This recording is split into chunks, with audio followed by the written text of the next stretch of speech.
My family left me alone on Mother's Day lunch and used my money for a family cruise. When they came back, I had sold all the family's assets. They had nowhere left to live. I'm glad to have you here. Follow my story until the end and comment the city you're watching from so I can see how far my story has reached. I woke up that Mother's Day morning with a flutter of anticipation in my chest that I hadn't felt in years. At 65, I'd learned not to expect too much from holidays, but something about this particular Sunday felt different. Maybe it was the way the morning light streamed through my kitchen window, or the fact that I'd actually slept well for once. Whatever it was, I felt hopeful. I'd been planning this lunch for weeks. Sarah, my daughter, had promised to bring Marcus and the kids over at noon. "Just family time, Mom," she'd said over the phone, her voice warm with what I thought was genuine affection. "The kids are so excited to see Grandma." I spent the entire morning in the kitchen, my hands working with the muscle memory of decades spent cooking for people I loved. The roast went into the oven at 9 sharp, its rich aroma soon filling every corner of my modest home. I made Sarah's favorite honey-glazed carrots, the ones she used to beg for as a child. The mashed potatoes were whipped to perfection, and I even attempted Marcus's preferred green bean casserole, though I'd never quite mastered his mother's recipe. The dining table became my canvas. I pulled out the good china, the set that had been my mother's, the one I rarely used anymore because Sarah had always been too busy for formal dinners. The crystal glasses caught the afternoon light, casting tiny rainbows across the cream-colored tablecloth.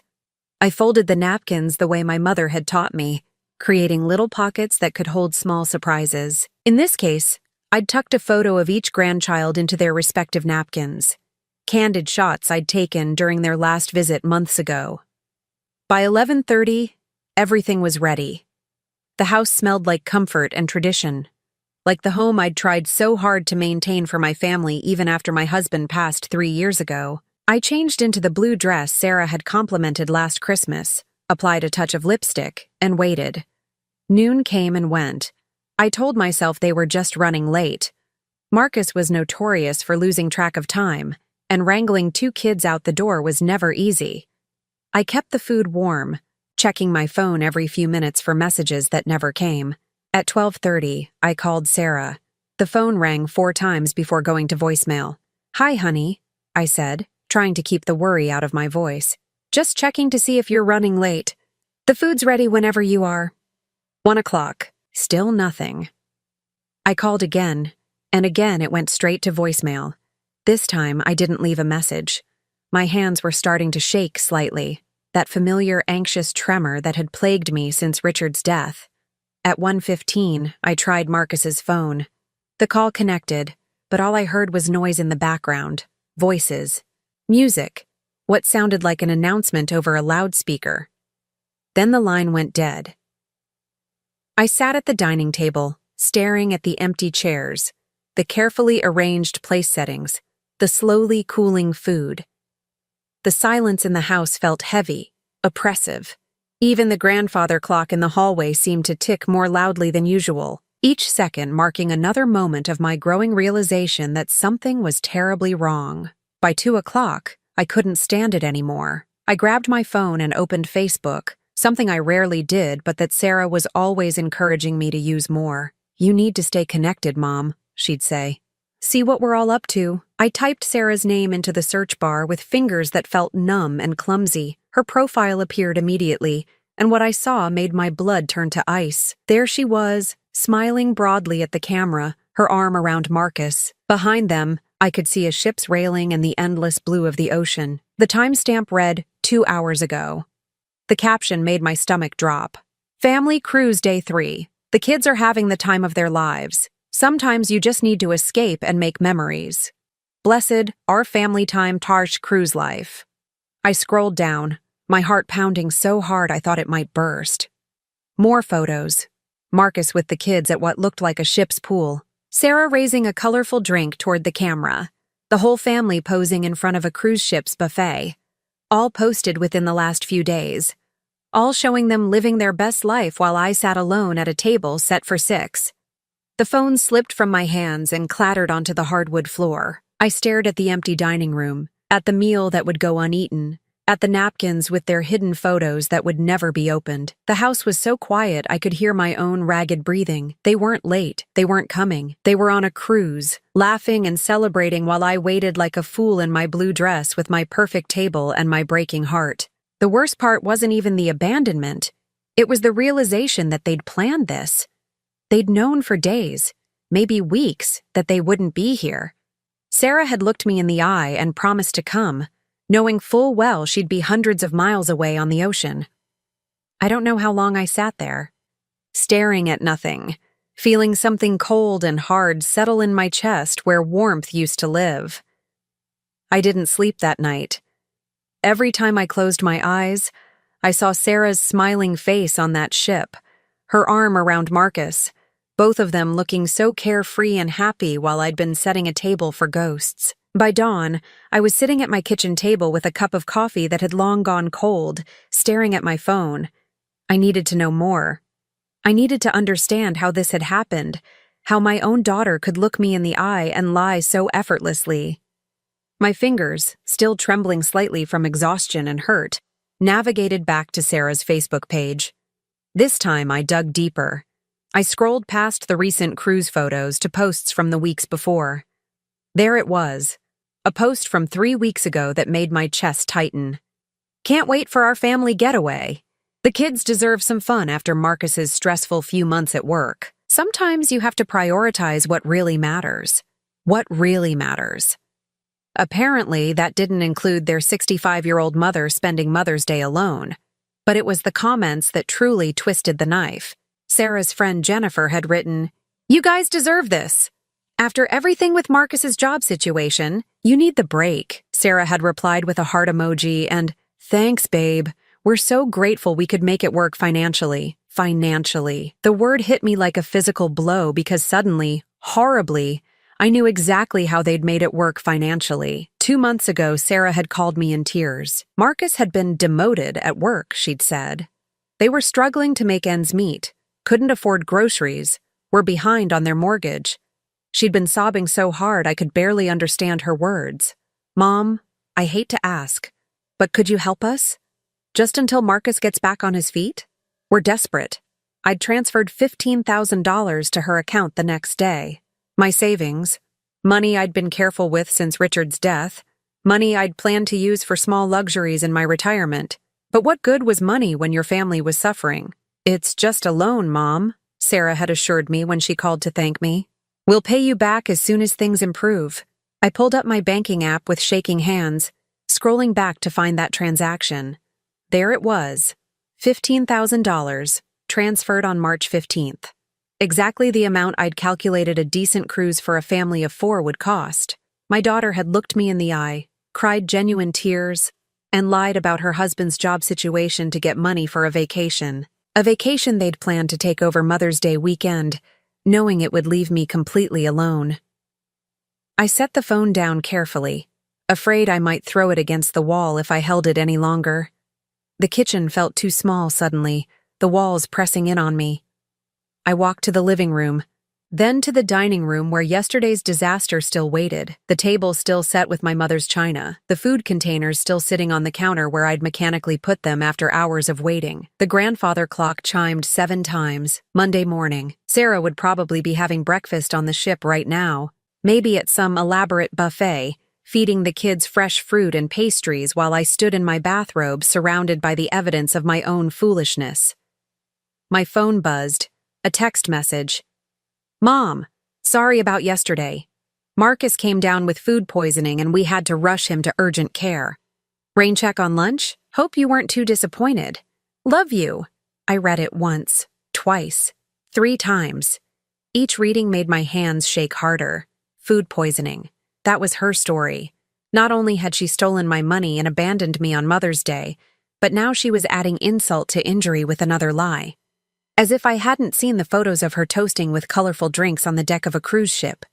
I walked to my laptop and pulled up Sarah's Facebook page on the larger screen. I screenshot every single photo from the cruise, every comment, every timestamp. The evidence was all there, them boarding the ship on Friday, the photos from Saturday and Sunday showing them clearly having the time of their lives. Then I opened a new browser tab and searched for the cruise line's information. A quick call to their customer service, pretending to be Sarah trying to confirm our booking details, gave me everything I needed. The cruise had been booked 6 weeks ago, paid in full, for a family of 4, 6 weeks ago. A full month before Sarah's tearful call about Marcus's supposed demotion.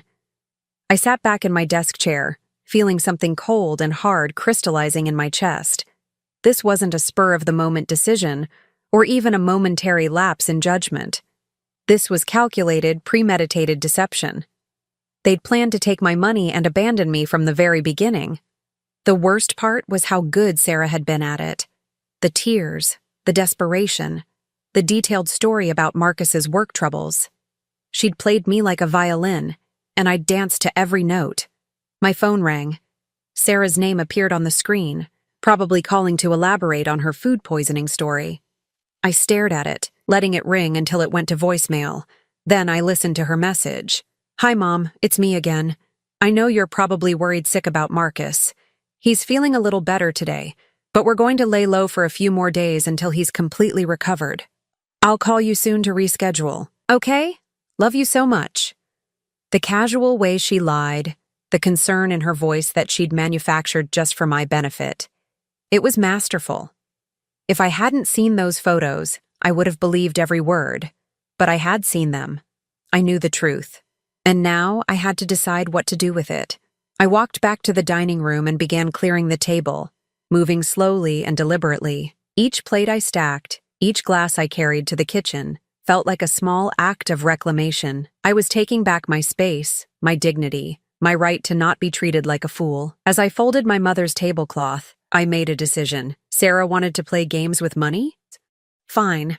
But she was about to learn that 2 could play that game, and I intended to win.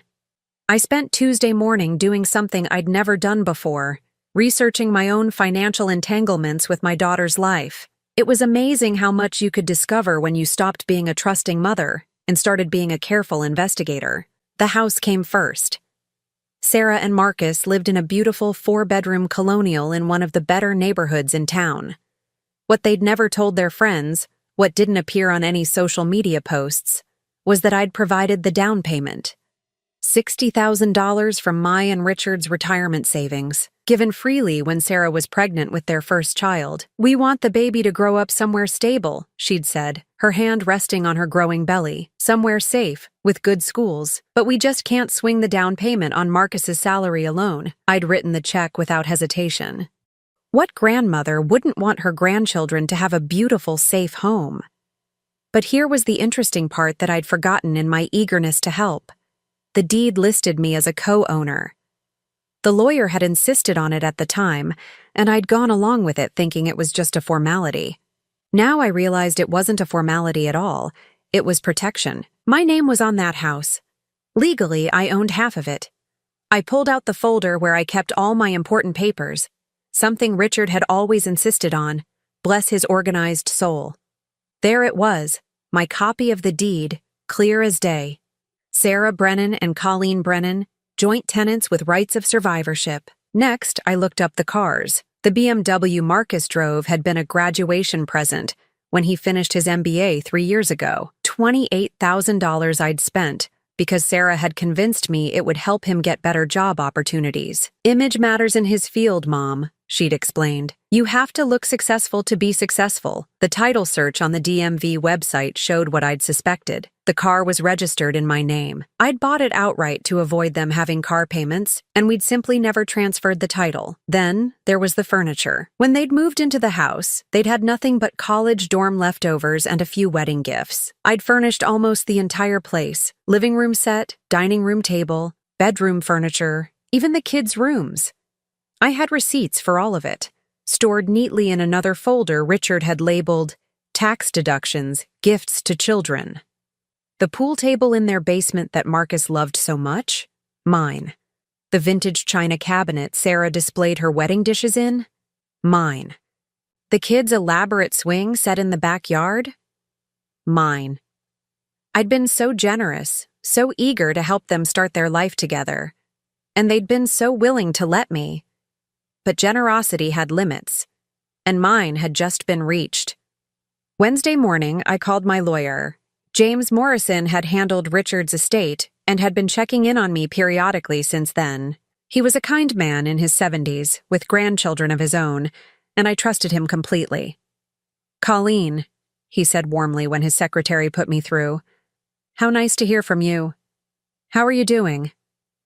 "I'm doing well, James, but I need some advice about property rights."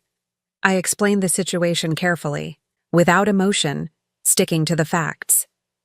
James listened without interrupting, occasionally making small sounds of understanding. "Well," he said finally, "legally speaking, you're in a very strong position. Joint tenancy means you have equal ownership rights to the house. And if the car is titled in your name, it's your car, regardless of who's been driving it. And the furniture? Gift law can be tricky, but if you have receipts and can prove you intended them as loans rather than gifts, you might have recourse there too, especially given the circumstances. What would you recommend?" There was a pause. "Colleen, I have to ask, are you sure you want to pursue this? Family disputes can get very ugly, very quickly." I thought about Sarah's smiling face on that cruise ship, about the careful lies she'd told, about spending Mother's Day alone while they lived it up on my money. "I'm sure, James. All right then. Let me do some research and draw up the proper paperwork. But Colleen, if you're going to do this, you need to be prepared for the fallout. This won't just affect your relationship with Sarah. It'll affect your relationship with your grandchildren too." That hit me hard. The kids were innocent in all this. They didn't know their parents were liars and thieves, but they'd suffer when the consequences came. "I understand," I said quietly. "Give me a few days to prepare everything. And Colleen, think carefully about timing. The element of surprise will be crucial if you want this to work." After I hung up, I sat in Richard's old office chair, surrounded by files and documents and evidence of my family's betrayal. The rational part of my mind knew James was right. This would destroy my relationship with Sarah, possibly forever. I might never see my grandchildren again, but the hurt part of my mind, the part that had been growing stronger since Monday morning, whispered something else. What relationship? What did I really have with them except the role of family ATM? When was the last time Sarah had called just to chat? When was the last time she'd asked about my day, my health, my feelings?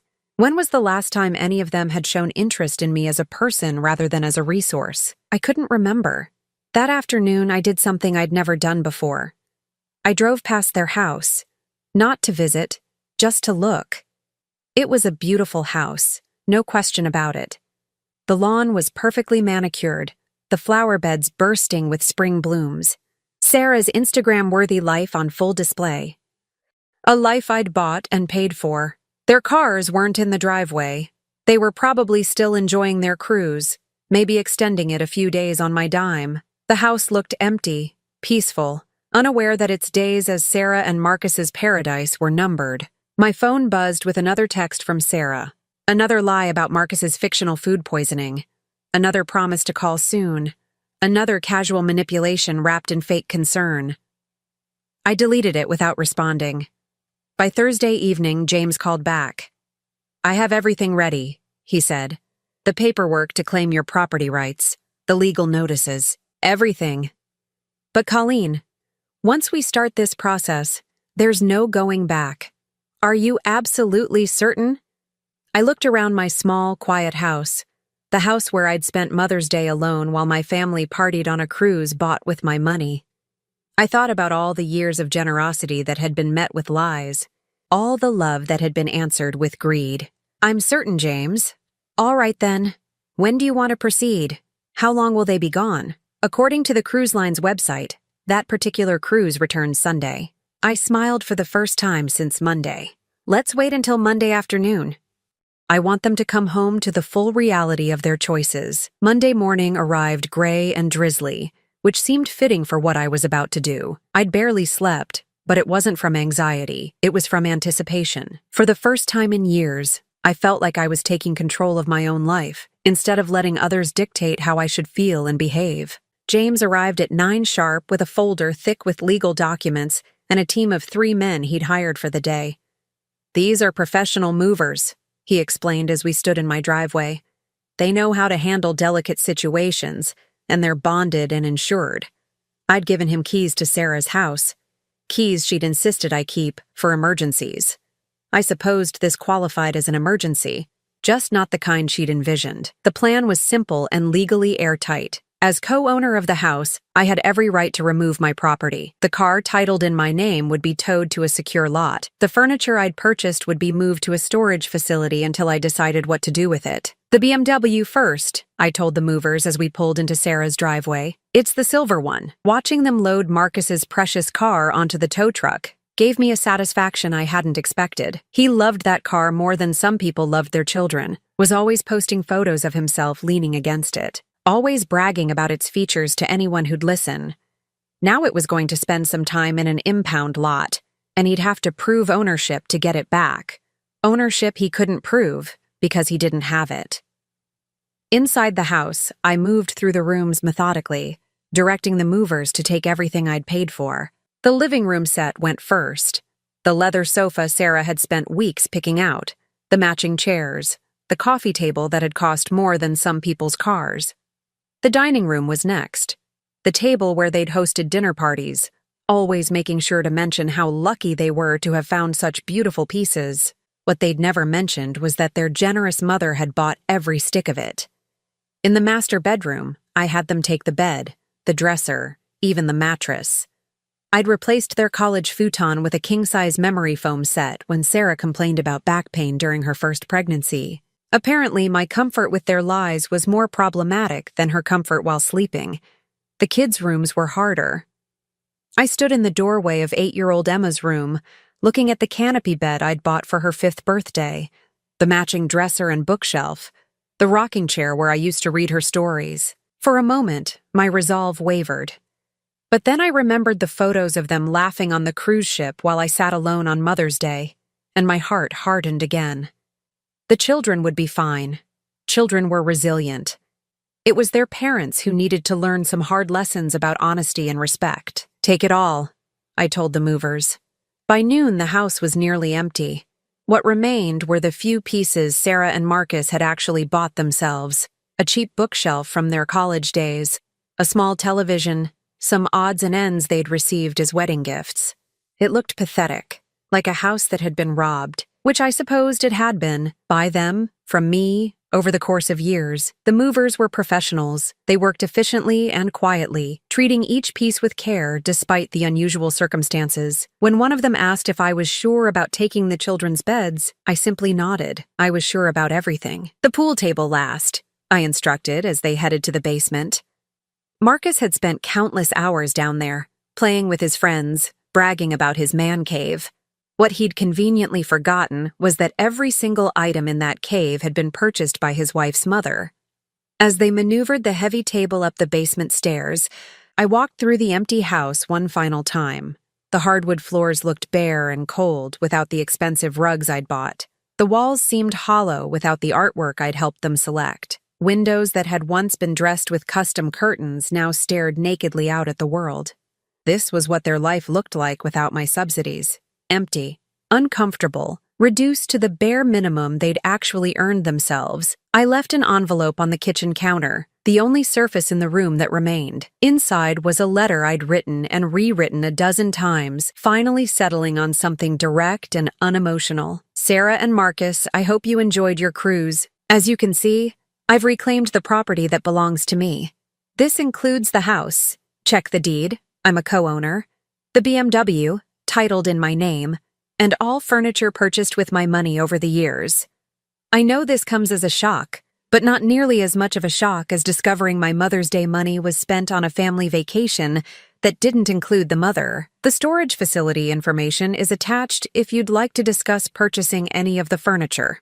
The car can be retrieved from the impound lot once you can provide proof of ownership, which you cannot do because you don't own it. You've taught me valuable lessons about family loyalty and honesty. Consider this my graduation exercise, Colleen. I signed it with the same pen I'd used to write the check that paid for their cruise. By 2 o'clock, everything was done. The movers had earned their fee, loading truck after truck with the remnants of my generosity. James had filed all the necessary paperwork with the courthouse, making everything legal and official. "Are you satisfied?" he asked as we stood in my driveway, watching the last truck disappear around the corner. I considered the question. Was I satisfied? I felt lighter somehow, like I'd been carrying a weight I hadn't even realized was there. For years, I'd been funding their lifestyle while getting nothing but lies in return. Now suddenly, that was over. "Yes," I said. "I think I am. They'll probably try to contact you when they get home. I'm sure they will. And I think I'm going to be very busy for the foreseeable future. Too busy to take calls from people who lie to me about being sick while they're actually vacationing on my money." James smiled, the first real smile I'd seen from him all day. "Good for you, Colleen. It's about time you put yourself first." As I watched him drive away, I realized he was right. For the first time in years, maybe decades, I was putting myself first. Not being the generous mother, not being the reliable grandmother, not being the woman who always said yes when her family needed something, just being Colleen. And maybe, just maybe, that was enough. My phone was already starting to ring. Sarah's number flashed on the screen, but I let it go to voicemail. Whatever she had to say, whatever lies she wanted to tell, whatever manipulation she wanted to try, I wasn't interested anymore. I had places to go and a new life to build. One where I wouldn't be taken advantage of ever again. They showed up at my door Tuesday evening, just as I was finishing a quiet dinner for one. I'd spent the day organizing the storage unit, deciding what furniture I wanted to keep and what I might sell. It had been strangely therapeutic, going through each piece and remembering when I'd bought it, why I'd thought it would make their lives better.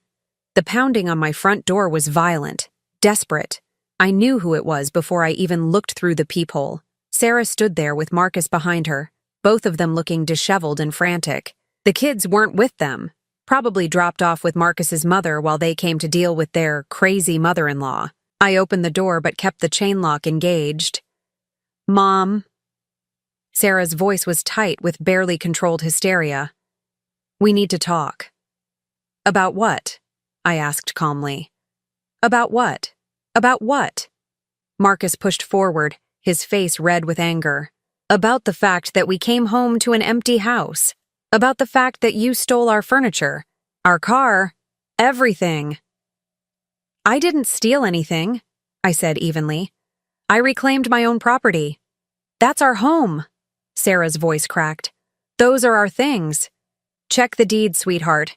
It's my home too, and those were my things that I let you use." I could see Sarah's mind racing, trying to find an angle, a way to manipulate the situation back to her advantage. This was the woman who'd convinced me Marcus was sick while posting cruise photos on social media, but for once, I wasn't falling for it. "Mom, please," she said, switching tactics, her voice becoming soft and pleading. "I know you're upset about Mother's Day, but this is extreme. The kids are asking where their beds are. Emma cried herself to sleep on the floor last night." That hit me where she intended it to, right in the grandmother's heart. But I'd prepared for this manipulation too. "Where did Emma sleep on the cruise ship?" I asked quietly. Sarah blinked. "What?" "The cruise ship. The one you took with my $15,000 while I sat alone on Mother's Day. Where did Emma sleep there?" The color drained from Sarah's face. Marcus stepped back slightly, realizing I knew about their lies. We can explain that," Sarah stammered. "Can you? Can you explain how Marcus had food poisoning while simultaneously posting photos of himself at the ship's poolside bar? Can you explain how you needed my money for mortgage payments but somehow managed to book a cruise 6 weeks before you even called me crying?"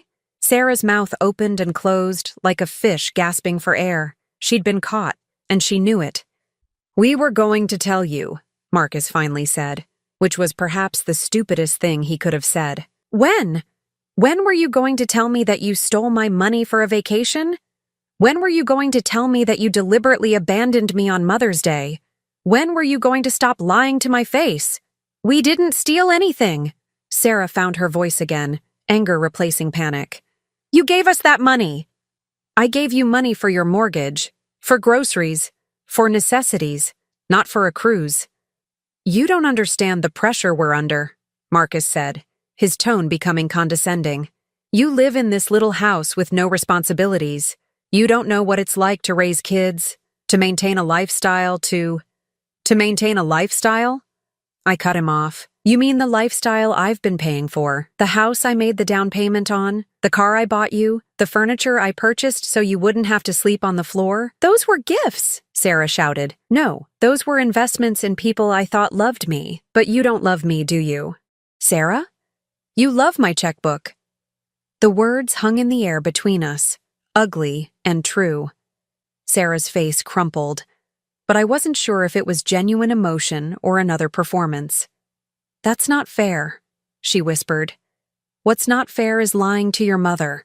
What's not fair is taking her money under false pretenses. What's not fair is leaving her alone on Mother's Day while you live it up on her dime. We're your family, Marcus said desperately. Family helps each other. You're right, I said. Family does help each other, but this family has been helping in only one direction for years, and I'm done with that arrangement. Sarah straightened up, and I saw something cold and calculating in her eyes, the look of someone who'd run out of emotional manipulation tactics and was moving to threats. If you don't give us back our things, you'll never see your grandchildren again, she said flatly. The threat hung between us like a blade. She was gambling that my love for Emma and little Tyler would override my sense of self-respect. For a moment, my resolve wavered. The idea of never seeing them again, never reading them stories or watching them grow up, was almost unbearable. But then I thought about the kind of lesson I'd be teaching them if I backed down now. That lies were acceptable. That taking advantage of people who loved you was normal. That grandmother existed to be used, not respected. That's your choice, Sarah, I said quietly. But if you're willing to use your children as weapons against their grandmother, then maybe you're not the mother I thought you were. Sarah stepped back as if I'd slapped her. This is ridiculous, Marcus said, his voice shaking with rage. You're a bitter old woman who can't stand to see her family happy. I'm a woman who got tired of being lied to and stolen from, I corrected. There's a difference. We'll fight this, Sarah said, her voice cold now. We'll take you to court.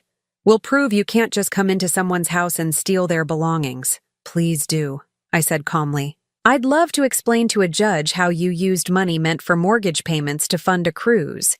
I'd love to show them the timeline of your lies, the screenshots of your social media posts. I'm sure they'll be very interested in your definition of family emergency. Sarah and Marcus exchanged glances. They both knew they didn't have a legal leg to stand on. You'll regret this, Sarah said finally, her last card played. You'll be all alone, and you'll regret choosing money over family. I didn't choose money over family, I said. You did. The moment you decided to steal from me, the moment you decided to lie to me, the moment you decided I was nothing more than a bank account with emotions. I closed the door and turned the deadbolt, listening to them argue on my front porch about what to do next. Eventually, I heard their footsteps retreating, heard car doors slam, heard them drive away. I walked to my kitchen window and watched their taillights disappear down the street. My hands were shaking slightly, but not from fear or sadness. From relief. From the pure, clean feeling of finally standing up for myself after years of being taken advantage of. The house was quiet again, but it was a different kind of quiet than it had been on Mother's Day. This wasn't the silence of abandonment. It was the silence of peace. 3 months later, I was sitting on the deck of a charming cottage overlooking the Pacific Ocean, watching the sun paint the sky in shades of pink and gold. The cottage was small but perfect, 2 bedrooms, an open kitchen and living area, and this magnificent deck where I'd started having my morning coffee and evening wine. I'd bought it outright with the money from selling Sarah's furniture and the proceeds from selling my own house. Turns out, when you're not supporting an entire family's lifestyle, retirement savings go quite a bit further than you'd expect. The decision to move to Monterey had been surprisingly easy. I'd always loved the ocean, And Richard and I had honeymooned here 40 years ago. It felt like coming full circle, like returning to a place where I'd been truly happy before life got complicated with children and responsibilities and people who confused love with obligation. The first month had been the hardest, not because of regret. I never regretted what I'd done, but because of the silence. No phone calls asking for money, no dramatic emergencies that required my immediate financial intervention, no constant low-level anxiety about what crisis would hit Sarah's family next. It was like recovering from a chronic illness I hadn't realized was slowly killing me. Sarah had tried calling a few times in those first weeks, but I'd blocked her number after the third voicemail that started with, "Mom, we need to talk," and ended with some variation of, "You're being unreasonable." I wasn't being unreasonable. I was being self-protective, and there was a difference. The real healing had started when I began taking morning walks on the beach. At first, it was just something to do, a way to fill the quiet hours. But gradually, I found myself looking forward to those walks, to the rhythm of the waves and the cry of the seagulls and the feeling of salt air in my lungs. It was on one of those walks, about 6 weeks after I'd moved, that I met William. He was sitting on a piece of driftwood, sketching the lighthouse in the distance with surprising skill. I'd noticed him a few times before. A tall, silver-haired man who always seemed to be alone but never seemed lonely. There was something peaceful about him that drew me. "That's beautiful," I said, pausing to admire his work. He looked up with eyes the color of sea glass and smiled. "Thank you. Though I think I'm making the lighthouse too romantic. It's probably just a practical structure, but I can't help seeing it as something more poetic." "Maybe it's both," I suggested. "Maybe practical things can be beautiful too." "I like that philosophy," he said, and then, with the kind of directness that comes with age, "I'm William. I've seen you walking here most mornings. Colleen, and yes, it's become something of a ritual. Would you like to join me? I have an extra cup of coffee in my thermos, and this driftwood is surprisingly comfortable for two." I should have been more cautious. A few months earlier, I would have been. But something about William felt safe, genuine in a way I hadn't encountered in years. That morning coffee turned into a 2-hour conversation about everything and nothing. His late wife, my recent move, his career as a retired marine biologist, my newfound love of coastal living. He didn't ask about my family, didn't probe into my personal life beyond what I volunteered. When I mentioned that I'd recently simplified my living situation, he just nodded thoughtfully and said, "Sometimes less really is more." It wasn't until our third beach meeting that I learned William was quite well off. Not in a flashy way, he drove a practical Toyota and wore comfortable clothes. But he owned several properties along the coast and had invested wisely during his working years. More importantly, he'd learned some hard lessons about family and money. "My daughter lived with me for 3 years after her divorce," he told me as we walked along the water's edge. "At first, I thought I was helping her get back on her feet. Eventually, I realized I was enabling her to avoid growing up. The day I asked her to move out was one of the hardest of my life, but also one of the most necessary." How did she take it? Badly, very badly. She accused me of being selfish, said I was choosing my comfort over her needs. But you know what? Sometimes being a good parent means saying no. Sometimes love requires boundaries. I stopped walking and looked at him, "You understand. I understand that people who truly love you don't try to bankrupt you emotionally or financially. I understand that family shouldn't be a one-way street. And I understand that starting over at our age isn't a tragedy. It's an opportunity." We were married on the beach 6 months later, with just the lighthouse keeper and his wife as witnesses.